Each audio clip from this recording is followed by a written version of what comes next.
আলম যে লোকটা এত খারাপ না, কিন্তু এই যে দালাল চক্র এরা মেয়ে নিয়ে এসে যদি শোয়ায় দেয় তাহলে কি হবে?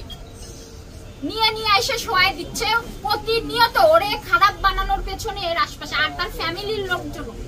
সে আমাকে অনেক ঠেট দিছে, আমার ফেসবুক আইডি সে নষ্ট করে দিছে। আমাকে বলছে আমি যদি তোর কিছু করতে না পারি তাহলে এই ঢাকা শহর আমি ছেড়ে দিব। ঠিক আছে। আসসালামু আলাইকুম বন্ধুরা, আশা করি সবাই ভালো আছেন। আল্লাহর অশেষ রহমত আমিও ভালো আছি। শুরুতে যে ভিডিওটি দেখলেন, আজকের ভিডিওটি খুবই গুরুত্বপূর্ণ। আশা করি শুরু থেকে শেষ পর্যন্ত আমাদের সাথেই থাকবেন। আমরা দেখেছি যে হিরো আলম এর বাবা মারা গিয়েছিলেন কিছুদিন আগে। সেই সময় কিন্তু হিরো আলম ও রিয়ামনির মধ্যে একটি ঝামেলার সৃষ্টি হয় এবং শেষ পর্যন্ত রিয়ামনিকে তালাক দেওয়ার ঘোষণা দেন হিরো আলম। এরপরে হিরো আলম অভিযোগ করেন যে রিয়ামনি তার অনুমতি ছাড়াই ম্যাক্স অভি রিয়াজের সাথে ড্যান্সের ভিডিও করেছেন, যে কারণে তিনি আরো ক্ষিপ্ত হন এবং পরবর্তী সময়ে হিরো আলম ম্যাক্স রিয়াজের স্ত্রীকে সহ একটি সাক্ষাৎকার দেন। সেখানে ম্যাক্স রিয়াজের বিরুদ্ধে ম্যাক্স রিয়াজের স্ত্রী ইতি নানান অভিযোগ করেন। এখন কিন্তু হঠাৎ করেই এই ভিডিও ছাড়ার পরেই কিন্তু এবার সরাসরি রিয়ামনি ম্যাক্স রিয়াজ এবং হিরো আলমের পঞ্চম স্ত্রী দাবি করা একটি মেয়েকে নিয়ে সংবাদ সম্মেলন করেছেন। সেখানে হিরো আলমের পঞ্চম স্ত্রী দাবি করা মেয়েটি হিরো আলমের ব্যাপারে নানান অভিযোগ করেছেন এবং কথা বলেছেন। এছাড়া ম্যাক্স রিয়াজ অভিও এই ব্যাপারে অনেক কথা বলেছেন। তো এখানে রিয়ামনি ও ম্যাক্স রিয়াজ এবং হিরো আলমের পঞ্চম স্ত্রী দাবি করা মেয়েটি হিরো আলমের ব্যাপারে যে কথাগুলো বলেছেন, চলুন আমরা তাদের মুখ থেকে এই পুরো বিষয়টি শুনে আসি। যখন রিয়ামনি এবং হিরো আলমের মধ্যে একটা ঝামেলা চলছে, সেই মুহূর্তে গণমাধ্যমে আপনি বলেছেন সে আমাকে বলাইছে পিটায়। আপনি যখন বলছেন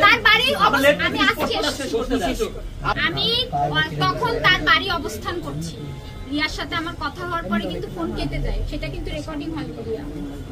পরবর্তীতে উনি নিজে ফোন করায়, আমাকে দিয়ে করায়, কথা পিটায় আমারে কথা বলায়। কে পিটায়? আলম। নাম বলতে হবে তো। আলম পিটায় আমারে কথা বলায়, তার মেয়ে পাশে বসা, তার কোনো মানে আছে না, কোনো প্রাইভেসি নেই যে মেয়ের সামনে এটা বলা যাবে না। সে বলায়, এডিটিং করায়, তার ওই যে সেলিম নামে একটা ছেলে আছে, এডিটিং করায়, তারপরে ওনারা ছাড়ে। আর সে তো, আমি তো তারে অনেক ভালোবাসি, আমি তো তারে ছাড়তে চাইনি। সে আমাকে কেন বিয়ে করলেন? আপনি তো জানেন যে রিয়ামনি না, সে আমাকে বলছে সে নায়িকা। রিয়ামনির আগে তো সারা দেশবাসী জানে রিয়ামনি তার ওয়াইফ, আপনি জানেন না এটা? আচ্ছা আপু, এর আগে তার 3টা বউ ছিল, তারপরও আপনি কেন? সে আমারে বলছে, অনেক বলছে যে দেখো আমি কাউকে ছাড়তে চাইনি, এরা আমার কাছে এসেছে হচ্ছে মিডিয়ার হওয়ার জন্য। তুমি তো তা না, আমার একটা বউ দরকার। তার মা চাইছে, তার বাবা চাইছে, তার ফ্যামিলি মেম্বাররা আমাকে চাইছে। আমাদের বিয়ে হয়েছে সেপ্টেম্বরে 26 তারিখে। এই সেপ্টেম্বর কোন সাল? আগে 24 সালে। কোথায় কোথায় ছিলেন? টাকার ফার্নিচার নিয়ে কি আমার ওই দরজা নেই, জানলা নেই, এই বাড়ি ভাড়া থাকা লাগে। আচ্ছা, রিয়ামনি তো কয়েকবার গেছিল আপনি থাকার পরও? না, একবার গেছিল, চলে এসেছিল। তো দেখা হয়নি দুজনের? হ্যাঁ হইছে। কি হইছে, কি বলছেন দুজন? আপু ক্যামেরা দুজনের কথা ওই যে অল্প 5 মিনিট, 2-3 মিনিটের মতো আমাদের। ওর মা পরিচয় দিয়েছে সে ভাড়াটিয়া। আচ্ছা আপু, আমার একটা প্রশ্ন, আপনার আগের সংসার কতদিন আগে ডিভোর্স হয়েছে? আরো অনেক দিন আগে, আমাদের তাও 1.5 বছরের বেশি। আচ্ছা শোনেন, আমার আলমরা গেছে এই ভোরে। যাওয়ার পরে হচ্ছে ওর মা আমারে বলে দিছে তুমি নিচে নামবা না, রিয়ারে বলে দিছে তুমি উপরে যাবা। আচ্ছা এটা হয় নাকি? আচ্ছা এই রিয়ামনির ও ছাদে ওই পাশে, আমি তো ওই পাশে। আচ্ছা আপু, আলম যে লোকটা এত খারাপ না, কিন্তু এই যে দালাল চক্র এরা মেয়ে নিয়ে এসে যদি শোয়ায় দেয় তাহলে কি হবে? নিয়ে এসে শোয়ায় দিচ্ছে প্রতিনিয়ত, ওরে খারাপ বানানোর পেছনে এর আশপাশে আর তার ফ্যামিলির লোকজন। হিরো আলম ভাই অবশ্যই সিনিয়র, উনি ওনার লেভেলে, আমি আমার মতো করে কাজ করি।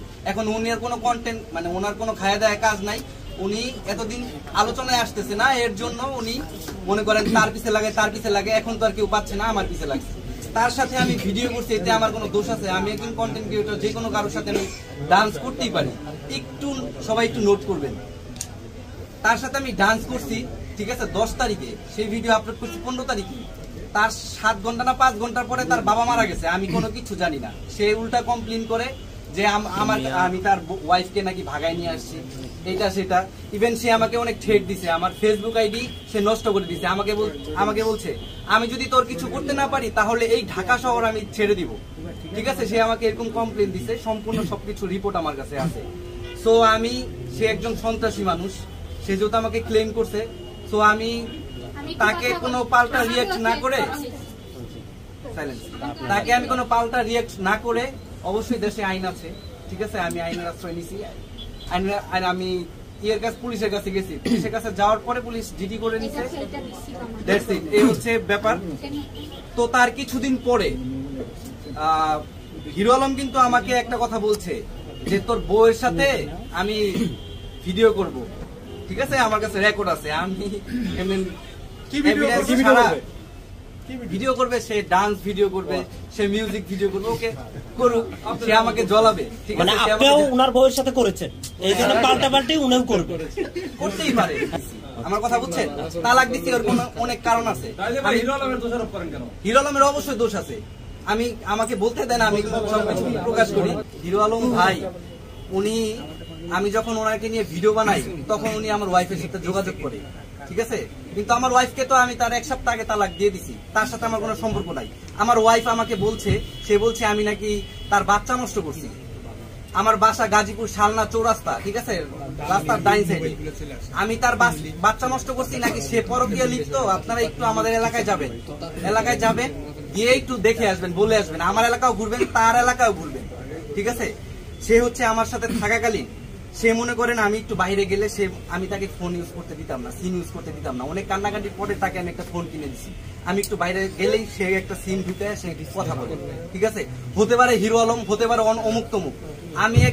বন্ধুরা, আমরা তাদের বক্তব্যটি শুনলাম। তো হিরো আলম সম্বন্ধে অথবা এই যে হিরো আলমের স্ত্রী বা এই ভিডিও সম্বন্ধে আপনাদের কোনো মতামত থাকলে অবশ্যই আপনি আপনার মূল্যবান মতামত কমেন্ট বক্সে কমেন্ট করে জানাবেন। এবং নিয়মিত সকল ভাইরাল সংবাদ পেতে আমাদের চ্যানেলটি সাবস্ক্রাইব করে আমাদের পাশেই থাকবেন।